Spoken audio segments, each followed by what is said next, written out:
Well, it's official. Master Chief's journey is coming to an end on Paramount Plus.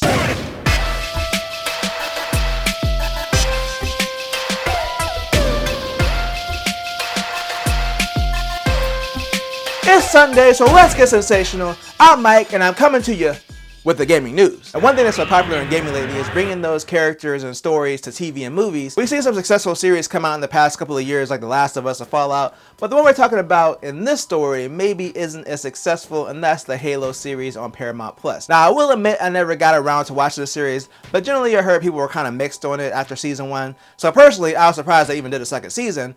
But it looks like the second season will likely be its last, as Paramount has officially canceled the show. Now, the article doesn't list a reason for cancellation, but I'm guessing it's probably because it wasn't getting the viewership they wanted. There's also a rumor that the creators of the show are looking to find a new home for this series, so there is a small chance that it could be picked up by another network or streaming service, but I'm not holding my breath on it. From what I heard initially when season 1 came out, a lot of people didn't like how far it strayed from the canon of the games. It is a TV show, so it's expected that some things will have to change, but I think one of the main complaints, at least early on, was that they had Master Chief in episodes without his helmet on, which rarely happened in the games. That personally never bothered me. I just never got around to watching the show because I kind of forgot about it, to be honest. There wasn't a lot of buzz about it aside from some of the negative things I heard. But we shall see if this is the end of Master Chief on TV or if he eventually finds a new home. But even if Master Chief isn't on TV, he still has a home on Game Pass along with Microsoft's other games, you know, as long as you're okay with the new price increases we talked about last week. One party that's definitely not okay with it is the FTC. They're not happy with Microsoft about these recent changes. So the FTC has filed another appeal against Microsoft, claiming that the new standard tier Game Pass they're offering on console is a degraded service in comparison to Game Pass for console, which it replaced, and the timing of the price increases for the other tiers lines up with them adding Call of Duty to Game Pass on day 1. They're basically claiming that they're going back on promises they made during the trial that they had with the FTC when they were trying to purchase Activision last year. Microsoft has fired back with their response. They're claiming that the new tier they added isn't a downgrade because even though it's more expensive and doesn't get day 1 games, that it includes the ability to play multiplayer on console, which Game Pass for console did not. They said that those players had to pay an additional $10 a month for multiplayer, which brought the total to $21 a month, versus $15 a month for this new tier, which includes multiplayer. Now that is one point I didn't touch on last week. Game Pass for console actually didn't include the option to play online. Now, the thing that Microsoft is trying to spin here is that it's actually cheaper because it was $10 a month for the multiplayer component, but you could have just paid $60 for a whole year, which was the price at the time, in addition to Game Pass for console, which nets out to roughly $5 extra a month, meaning that having both would only be $1 more than Game Pass standard in that scenario. But getting back to the FTC filing, it's just them using anything they can to try to break up Microsoft and Activision. They did the same thing earlier this year when Activision did layoffs. Basically, they're taking every opportunity they can to try to break them up after the fact. I do agree with them on the degraded service part though.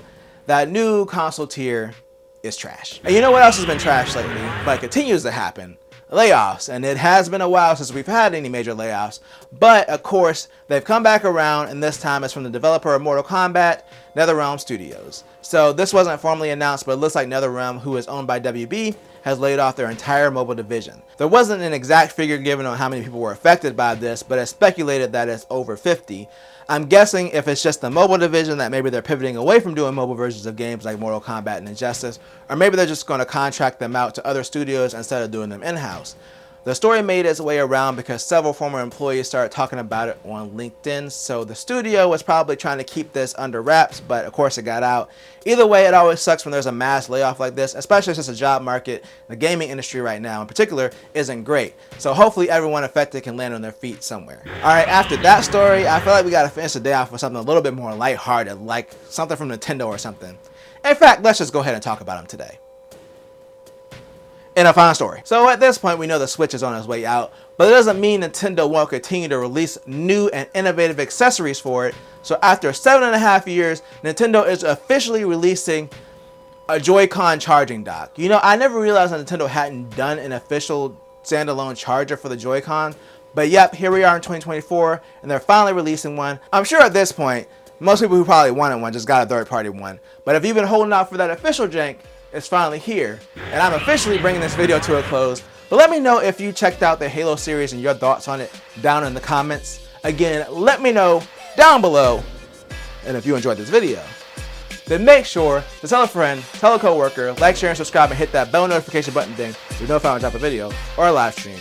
I always do at least 2 things at the same time. Peace.